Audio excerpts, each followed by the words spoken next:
Hey, top of the morning to you, governor, or top of the evening, or bottom of the evening, bottom of the ninth. I don't know how these things go. I'm horrible at idioms, but hey, check him out. If you follow the channel, you probably have seen the short that I released of this guy. This is the 8 Fossilizer combiner. Basically using all of them repaints minus Dracodon and Vertebrake, and I am going to show you how to make him today. There's some really cool bits about him. There's lots of cool things actually, and one of the things that you can do is if you don't like this face mask, you can swap it off. Swap it with Master Dominus. I was about to say Dino face. Mastodon face. So he got those crazy tusk things going on, and you can just affix this back here. You can do whatever you want. Yeah, so he kind of has like 2 looks. Battle mask and party mask, or whatever you want to call it. But yeah, but check him out. If you haven't seen the short, I'll do a quick 3.6 right now. He's surprisingly easy to make.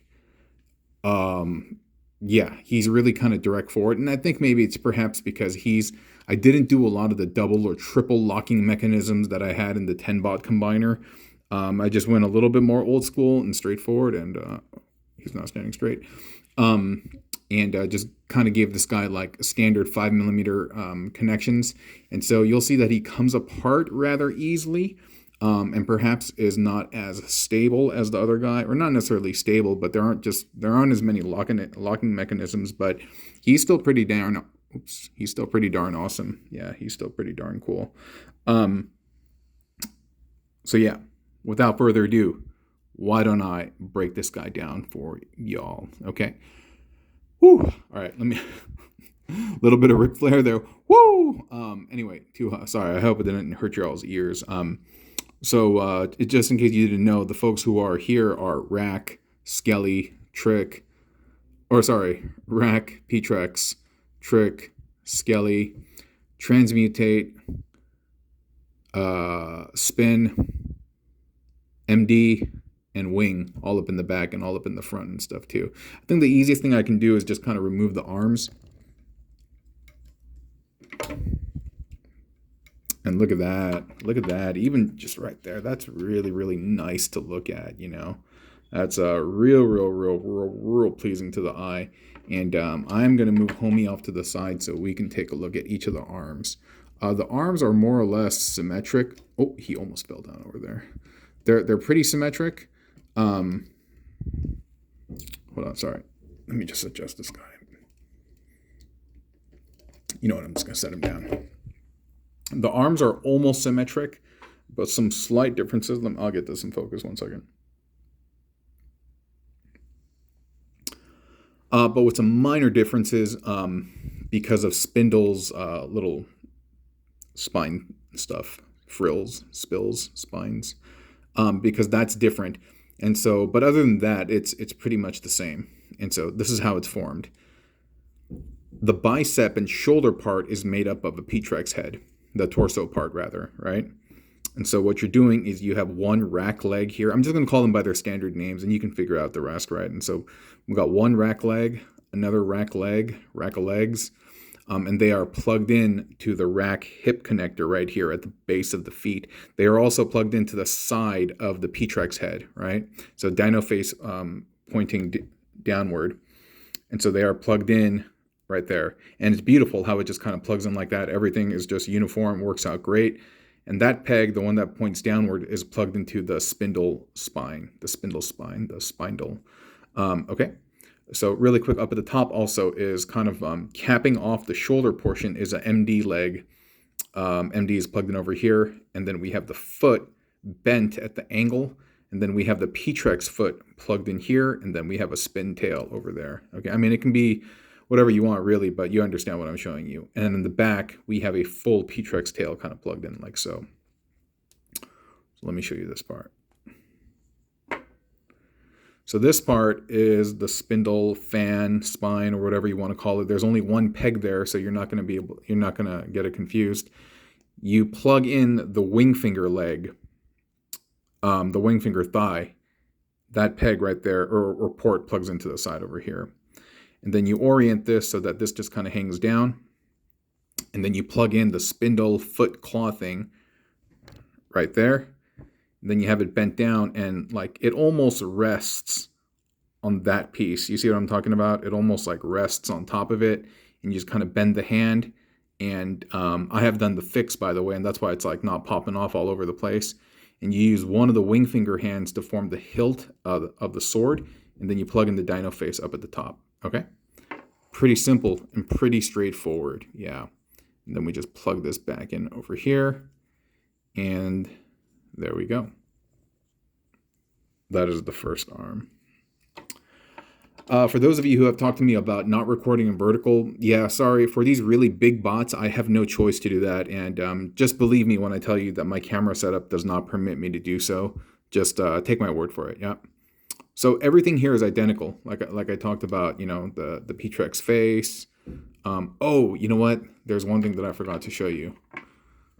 So on the bottom of the P-Trex dino skull, there's a port right there. You plug in an extra claw and you drape that over the side, and it fills out this gap, this cavity, and then you have it draped over the spine like that. Cool?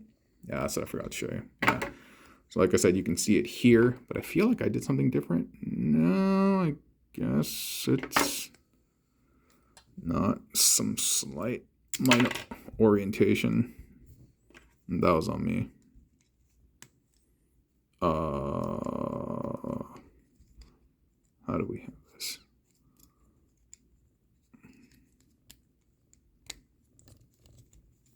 Oh, there we go.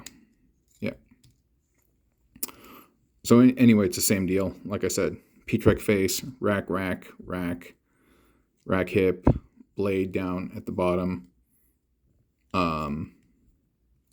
wing finger calf, claw, and then the other wing finger hand, and then you have Spindle's face over here to form the smaller sword. So he's almost like the dual blade, like Musashi style, you know. Miyamoto Musashi. You guys know who Miyamoto Musashi is? One of the greatest swordsmen in Japanese history, philosopher. And I got a crazy story that I'm gonna have to share with y'all one of these days. Is the great, or I don't know how many great granddaughter of Miyamoto Musashi had a thing for me. And oh man, it didn't work out great. Perhaps another story for another day. But so these are the arms. Okay, I feel like I covered them pretty well, so I'm just going to move them over to the side. Now I'm going to show you each of the legs, which I think came out really, really clean. And so check this out. Look how nice and chunky. Look how like the beautiful uniformity, you know, just like the line, the curvature. Like, I really like this a lot. I really, really like this a lot. It feels nice and cohesive. Everything's kind of like filled out. And yeah, I really digging this leg. I've been watching Westworld. I think it was called Westworld. Yeah, and I see them like building figures and stuff. And while I've been watching that, I've been building stuff. And it's been kind of like synchronous. And that's been kind of fun. Yeah. So how this all works is, we're just going to look at this right here for a second. You start with the rack body, then you have the rack head on the bottom, then you got the small rack leg. Okay, you know what? Before we get into the head, rack body, and we have the P-Trex thighs. The P-Trex thighs are hugging the blade, okay? And they're hugging them like they traditionally would. You see back there, you know what I'm talking about, right? How they hug it. And so it's hugging that like so. It's a nice secure connection. That part is plugged in here. Rack's head is right there so you understand the orientation. Cool? And then you are attaching one of the hip coverings of the rack up at the top of the blade portion, okay? So the blade portion has a little peg that protrudes from the back. So you are going to attach the spindle calf in there from the heel. You angle that down, and this peg, or this port over here, you are attaching it to a small rack leg that comes down over here, and that attaches to the Ractinite dino head. The spine plugs in right here, and then the neck peg plugs upward into that Ractinite body. You remove the two little horns from the bottom of the Dino Styracosaurus frill, and you plug them onto the side of the Ractinite body. Okay, and then from the two pegs that protrude from the Paleotrex thighs, first one you just kind of go up, and you basically what you're doing is you're kind of filling up this cavity. First one just goes up, second one goes up, and you bend it at that knee port, and then you plug in the crest. Easy peasy, right? Look how straightforward that was. I like that so much about this guy. He's really easy to take apart, and he's really easy to put back as well. This more or less the same. And also the way that I have separated the colors is very, very intentional. And so I hope you can appreciate that. Yeah. Same thing over here, right? Rack body, P-Trex thighs, P-Trex legs, right? And then we talked about the axe blade, peg down here, the two horns to the side, and then buckler, and then we got the waist, the hip covering. And these two little pegs right here, this is what you're going to use to and plug into the side of the robot. Okay, now I really, really, really enjoy what I did with the torso, and I borrowed a little bit of engineering from another build that I did. But before I go into that, let's take a look at let's see, how am I going to do this? Because this does have a couple of areas where they're multiply connected. So I'll take the easy part off, this wing bit. This wing bit is just basically MD's hip connector connected to one of the small rack legs, the small MD appendage, and then little gummy tail, and the wing fingers part, same thing. This is a trick leg, MD small appendage, tail, wing thing. Oops. Yeah, I didn't reinforce it with any of the pieces of paper, but I could have, but whatever. All right, let me think about how I'm going to do all of this. Well, let me start by explaining here. You can take a look at the side. This is really cool because this is only possible with Master Dominus. This bit over here cannot plug into the, I don't believe it can plug into the Ractinite version because there's all these little bumps and stuff on it. And so in the back, it has to be the Master Dominus torso with this tail bit, or whatever you want to call it, the stock extended. And then so what you're doing after that is you are taking this bit, the hip covering of the MD with the sides that protrude facing downward, you are just plugging that right into the center. And then the second peg that you have coming down over here, you are plugging that into a transmutate or P-Trex head with a buckler right there. And that's going to form your middle torso, abdomen, and also kind of like thorax, where everything is going to kind of plug in. Like, look at that. That's beautiful, isn't it? Yeah. And then so let me get some of this orientation right. So you can see that on the sides over here, these are the thighs of a P-Trex figure, transmutate and spindle. And what they have done is they have hugged the frilly part of the tail on the inside to create the shoulder pegs, right?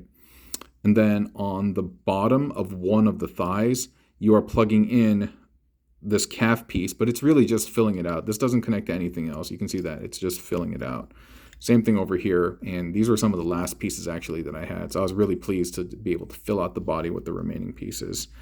Okay. So on the frilly part of the tail, you know how there's a hole at the bottom? You are basically plugging in one of the feet claw things. The peg goes in here, it's going to bend up, and then the heel is going to plug into this thing. Now this is the tiny leg of Master Dominus, the small leg, not the tiny appendage, but the smaller one. And it has to be MD. It can't be rack, because just take my word for it for a second. Okay, and this is the same thing. So we have the frilly part of the tail, then we have a spindle leg or P-Trex leg plugged in right here, wrapping around, and the heel plugging in to the MD small leg. And why it has to be the MD small leg is MD has one extra peg that protrudes perpendicular to this, and that is plugging in to the spindle dinosaur face, which is also plugging in to the back, which is really cool, the spinal column, so to speak, of the Master Dominus spine port or peg. Yeah. So from the MD head, which is just plugged into the MD body, that goes outward. And this is the spindle dinosaur face with the jaw part up. There's a hole and it plugs in right there. You can put the buckler right there. And see, I'm doing my best right now to try not to remove this. Maybe I can borrow wing fingers thingy. Yeah. Those parts on the inside, there's a peg that comes out from this bit. And so you plug that in there, and then on that side, you plug that plug that in there. And then those come down, and then they plug into this thing. And on this leg, there's a hole, and you want the whole part to be on the back, because that's where you are plugging in this wing finger body, the part that's just chilling there, okay? Maybe I can remove this so you can kind of see it.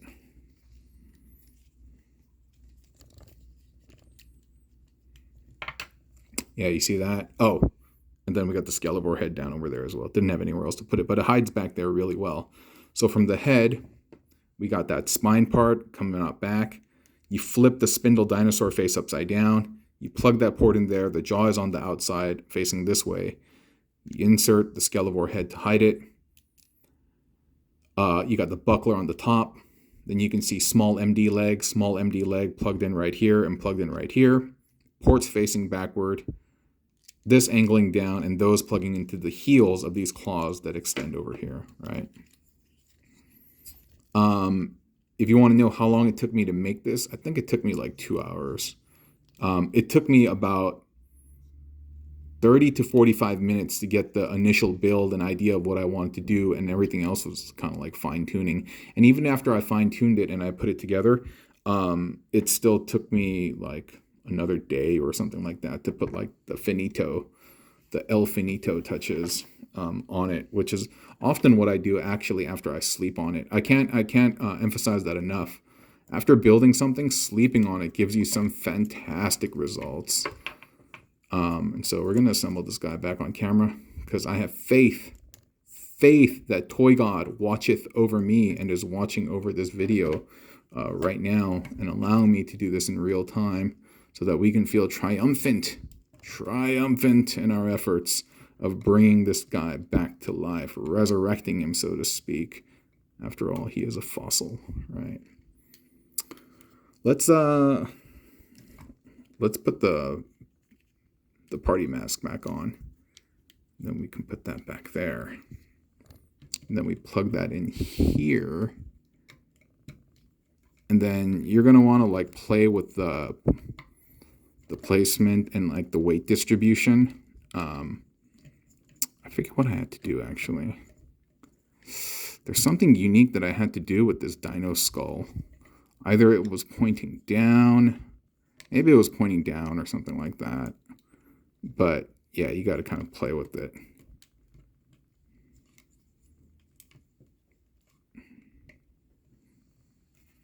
Yeah. And I don't know if how much of that has been like ultra blurry right now or out of camera. I've just been not looking at the viewfinder and just like ultra focused. Sorry about that. Give me a second.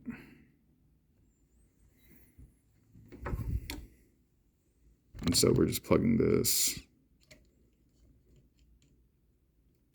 over here.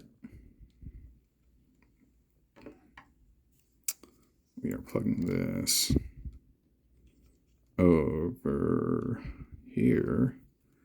And I feel like he's like kind of crooked or something like that. Yeah, I think he's all right. And then we got to get the wings on the back, but I'm not going to do that on camera right now. I don't feel like turning him around. But yeah, I'll fiddle with the fit and finish off camera. But pretty much this is our guy over here, the 10-bot Fossilizer combiner. And I hope you have enjoyed watching. And if you do have these pieces at home, I hope the instructions were clear enough so that you can endeavor this piece on your own. It's a very, very fun build, a very satisfying build. And so, yeah, happy to share with y'all. And so, yeah, please be at peace. And I hope that you can be kind to yourself, that you can respect, love, and appreciate yourself for who you are and who you are going to be. Forgive yourself for the mistakes that you make, but endeavor to learn from those mistakes and grow, because that's really what mistakes are all about, you know? It's helping us understand where our potential, like our quote-unquote bugs are, so that we can fix and patch them, so that we can become newer, better versions in the future. And remember, other people are on that same journey too. So if you can find in your heart to forgive those who have trespassed against you and hope that they become stronger individuals, I hope that all of us actually can become the best of ourselves. And that's really my PSA. So yeah, be happy, be safe, and have fun. And thank you all for watching, okay? Take care. Bye-bye.